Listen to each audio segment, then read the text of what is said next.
उत्तर प्रदेश विधानसभा चुनाव का घमासान तेज हो चुका है। इस बार मुकाबला बेहद कड़ा है। जहां एक तरफ सपा मजबूती के साथ खड़ी है तो वहीं कांग्रेस खेल बिगाड़ने को तैयार है। विपक्ष की ये मोर्चाबंदी बीजेपी के लिए बड़ी चुनौती है। अब की बार सत्ता का सफर उसके लिए आसान नहीं है, इसीलिए पार्टी ने टीकाकरण के बहाने यूपी का रण जीतने का प्लान बनाया है।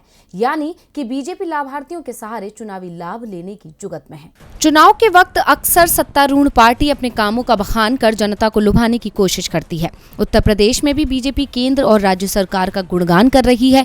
आवास योजना से लेकर उज्ज्वला योजना तक को जन जन तक पहुंचा रही है ताकि लाभार्थियों के सहारे चुनावी लाभ लिया जा सके। दरअसल यूपी जीतने के लिए बीजेपी ने अपनी जो रणनीति तैयार की है उसमें वो लाभार्थी मुख्य एजेंडे में है, जिन्हें बीजेपी की केंद्र और राज्य सरकार के अब तक के कार्यकाल में अलग अलग योजनाओं का लाभ मिला है। यूपी चुनाव के लिए बीजेपी मंगलवार से लाभार्थी संपर्क अभियान शुरू कर रही है। इसके तहत पार्टी नेता उनके घर के दरवाजे तक जाएंगे और उन्हें चंदन कुमकुम का टीका लगाएंगे। साथ ही घरों पर पार्टी का स्टिकर लगाकर उनसे बीजेपी के पक्ष में वोट करने की अपील करेंगे।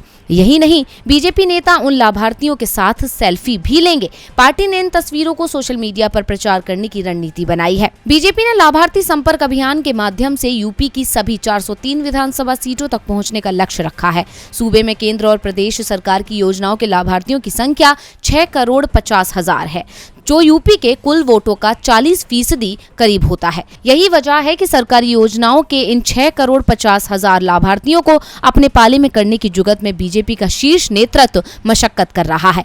दरअसल 2017 के चुनाव में बीजेपी 3,44,03,299 वोट हासिल कर 312 विधानसभा सीटें जीतने में सफल रही थी। अब 5 सालों में सरकारी योजनाओं के लाभार्थियों की संख्या बीजेपी को मिले वोट के करीब पहुंच चुकी है, जिनमें तमाम समुदाय के लोग हैं। सूबे में बीजेपी की सत्ता में वापसी की सारी उम्मीदें इन्हीं लाभार्थियों के वोटों पर टिकी हुई हैं। इसीलिए पार्टी टीकाकरण के बहाने चुनावी रण को जीतने की जुगत में है। तो अब देखना होगा कि क्या योगी का काम और मोदी का नाम फिर से बढ़ाएगा यूपी में बीजेपी की शान। डीवी लाइव की रिपोर्ट।